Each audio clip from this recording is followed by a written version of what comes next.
Hai adik-adik, kembali lagi dengan Kak Rina di online class 101. Kali ini kita akan belajar IPAS untuk kelas 5 dari buku Kurikulum Merdeka di bab 5 bagaimana kita hidup dan bertumbuh. Kita akan bahas topik B, mengapa kita perlu makan ya, di halaman 145 sampai dengan 148. Yuk di-subscribe dulu, klik loncengnya, like dan share juga ya. Dan boleh juga di-subscribe channel Kak Rina yang lain untuk belajar bahasa Inggris di Learning Language Academy. Dan follow IG-nya juga di @onlineclass101.id. Gimana kabar kalian hari ini? Semoga semuanya dalam keadaan sehat ya. Yuk kita bahas mengapa kita perlu makan. Mobil membutuhkan bensin untuk berjalan, tubuh kita juga memerlukan makanan untuk bekerja dengan baik. Nah, gizi dalam makanan menyediakan energi dan materi pembangun untuk pertumbuhan serta perbaikan tubuh. Sejak lahir hingga akhir masa remaja nanti, kita terus bertumbuh dan tentu membutuhkan berbagai jenis gizi. Gizi dalam makanan mempunyai peran berbeda dalam proses pertumbuhan. Jika mobil diisi dengan bahan bakar yang salah, maka mobil tidak akan berjalan atau bahkan rusak. Tubuh kita pun demikian. Kita juga harus memasukkan makanan yang sesuai ke dalam tubuh kita. Pola makanan yang sehat memerlukan menu seimbang, yaitu buah-buahan, lauk pauk, sayur mayur, dan juga karbohidrat. Mengkonsumsi satu jenis makanan saja tentu tidak cukup memenuhi kebutuhan gizi tubuh kita. Mengonsumsi terlalu banyak makanan manis dan berlemak juga bisa menyebabkan tubuh kita kelebihan berat badan dan rentan terhadap berbagai penyakit. Ada 7 jenis zat utama atau nutrisi dalam makanan yang diperlukan tubuh ya. Coba kita lihat, ada serat ya, biasanya dari sayur mayur. Kemudian ada karbohidrat ya, bisa dari ayam atau nasi. Protein, lemak ya, terus ada air, vitamin. Nah, kemudian yang pertama protein ya. Protein ini merupakan zat yang dibutuhkan untuk pertumbuhan dan perbaikan dalam jumlah besar bagi tubuh.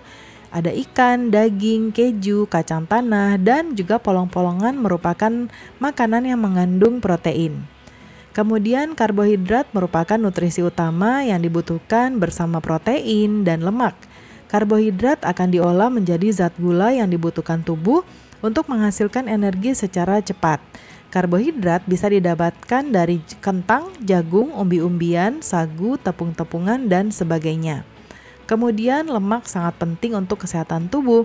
Lemak membantu penyerapan vitamin, melindungi organ-organ penting di dalam tubuh, dan juga membantu tubuh agar tetap hangat. Lemak bisa didapatkan dari santan, kacang-kacangan, daging sapi, daging kambing, kemudian daging ayam, ikan, susu, dan semua makanan yang digoreng dan sebagainya. Kemudian vitamin membantu tubuh melawan kuman penyakit yang diperlukan untuk menunjang kinerja tubuh. Pada umumnya, vitamin berasal dari buah-buahan dan sayur-sayuran. Kemudian yang kelima ada mineral.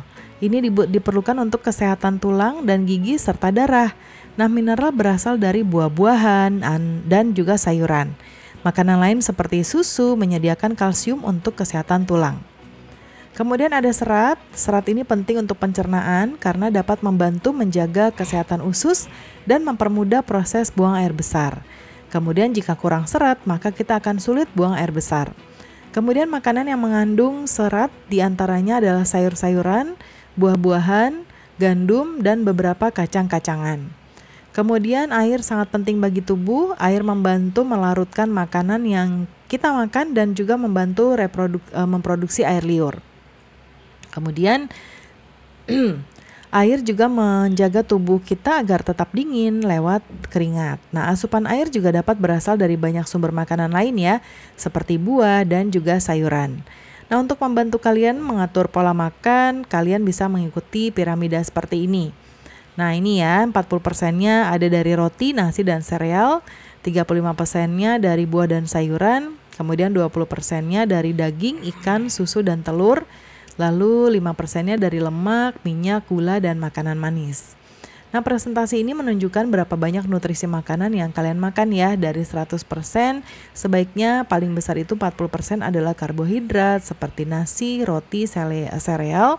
Lalu 35%-nya adalah buah-buahan dan sayuran, 20%-nya yang mengandung daging, ikan, susu, dan telur, serta 5% sisanya adalah lemak dan gula.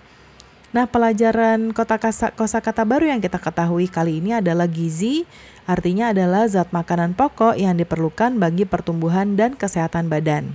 Kemudian ada nutrisi, ini adalah ilmu yang mempelajari tentang gizi.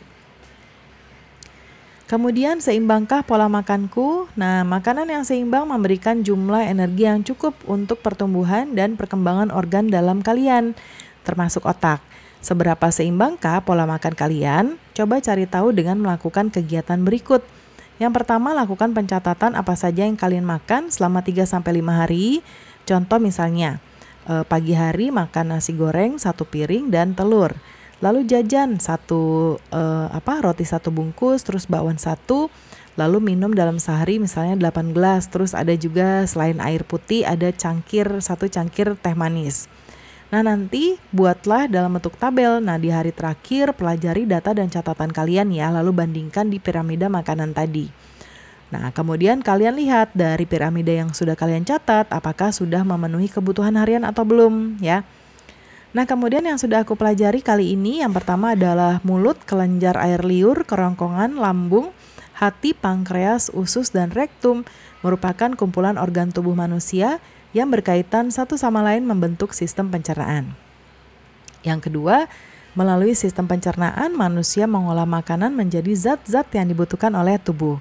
Lalu yang ketiga, apabila kita tidak makan, maka kita akan kekurangan tenaga, tidak dapat menjalankan aktivitas sehari-hari, serta kita tidak akan dapat bertumbuh dengan baik.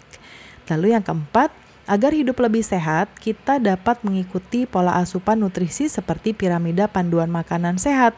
Kita perlu menjaga kesehatan organ pernafasan dengan cara olahraga dengan teratur, makan makanan yang menyehatkan, tidak merokok, dan menghindari polusi udara. Nah, pembelajaran kita sudah selesai ya adik-adik. Semoga pembelajaran kita kali ini bisa bermanfaat. Jangan lupa di-subscribe, klik loncengnya, like, dan share juga. Dan boleh juga di-subscribe channel Kak Rina yang lain untuk belajar bahasa Inggris di Learning Language Academy dan follow IG-nya juga di @onlineclass101.id. Terima kasih sudah menonton sampai akhir. Mohon dimaafkan apabila ada kesalahan dalam perkataan maupun dalam materi yang diberikan. Sampai jumpa di pembelajaran berikutnya.